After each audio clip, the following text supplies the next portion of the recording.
a chegada da família real ao Brasil. No dia 22 de janeiro de 1808, o navio que transportava Dom João, sua esposa e os funcionários da corte portuguesa aportou em Salvador, na Bahia. Uma das primeiras medidas tomadas por Dom João ao desembarcar em Salvador foi a abertura dos portos da colônia às nações amigas, em especial à Inglaterra.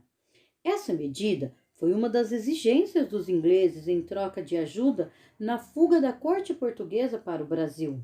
Algum tempo depois, a Inglaterra ainda pressionaria Portugal a assinar 2 tratados: o Tratado de Comércio e Navegação e o Tratado de Amizade e Aliança.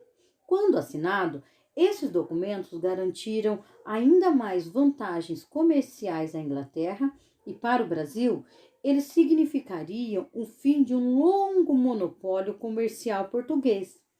Além disso, os brasileiros passaram a poder consumir produtos ingleses, cujos preços eram muitas vezes menores do que o dos produtos lusitanos. A família real chega no Rio de Janeiro. Após breve estadia em Salvador, em 1808, Dom João e a comitiva imperial seguiram para o Rio de Janeiro, cidade que se tornou a sede do Império Português. Essa mudança trouxe grandes transformações para os brasileiros, sobretudo para aqueles que habitavam a capital.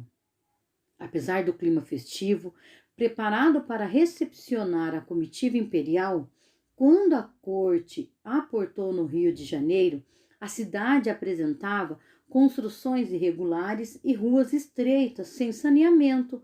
Os dejetos eram jogados ao mar e aos leitos dos rios, e em muitos lugares da capital, o esgoto corria a céu aberto, pois ainda não havia sistema de saneamento e abastecimento de água.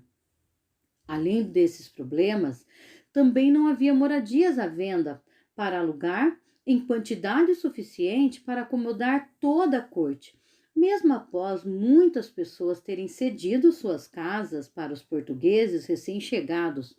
Para resolver este problema, a medida adotada pela comitiva real foi confiscar as residências, determinando a saída imediatamente de seus proprietários. O texto a seguir descreve como isso aconteceria. As autoridades encarregadas de acomodar os novos habitantes escolhiam as casas e pregavam na porta um pequeno cartaz com as letras PR, que significavam príncipe regente, ou seja, tal casa estava requisitada para acomodar alguém da corte. O povo e os despejados leram o PR como sendo ponha-se na rua. Ao longo do tempo, com as instalações da corte no Rio de Janeiro, a cidade sofreu diversas mudanças estruturais.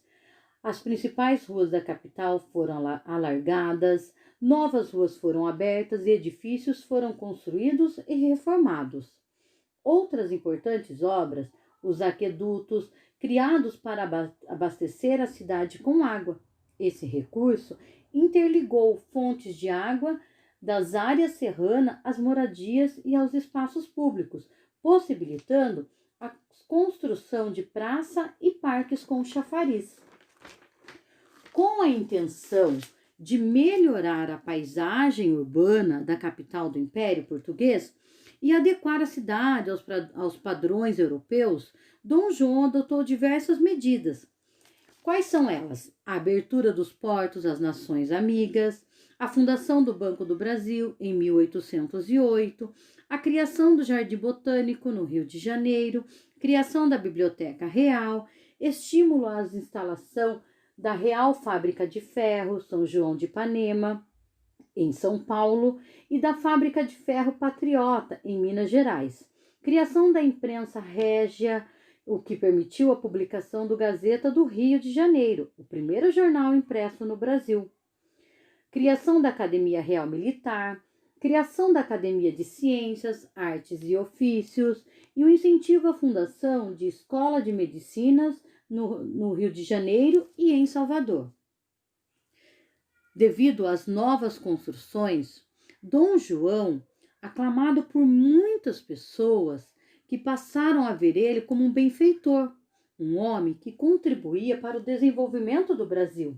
Os benefícios obtidos com mudanças estruturais, contudo, não alcançaram toda a população. Somente os ricos usufruíram das conquistas, enquanto os pobres continuaram a viver em condições precárias. Em 1815, o Brasil deixou de ser colônia e passou a integrar o Reino Unido de Portugal.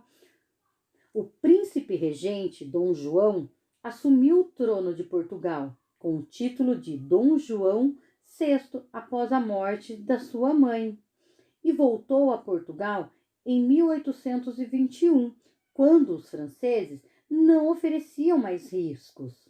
Com a partida dele, ele deixou seu filho, Pedro, para governar em seu lugar. Os lusitanos em Portugal ficaram insatisfeitos com o fato da família real ter abandonado o povo em razão de ameaça da invasão francesa. Eles reclamaram da autoridade econômica conquistada pelo Brasil e da abertura dos portos, o que permitiu aos comerciantes brasileiros estabelecerem relações de comércio com outras nações, como a Inglaterra.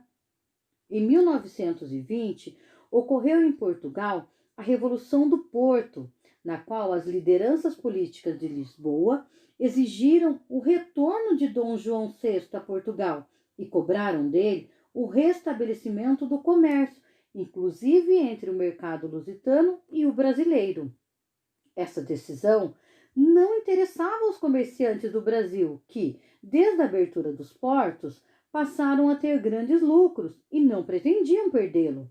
Para resolver essa questão, Dom João VI voltou a Portugal, deixando no Brasil seu filho primogênito, Dom Pedro, como príncipe regente. Por temer que o domínio português fosse restabelecido no Brasil, os fazendeiros, os comerciantes, intelectuais e profissionais liberais, entre outros grupos, começaram a reivindicar a independência do país.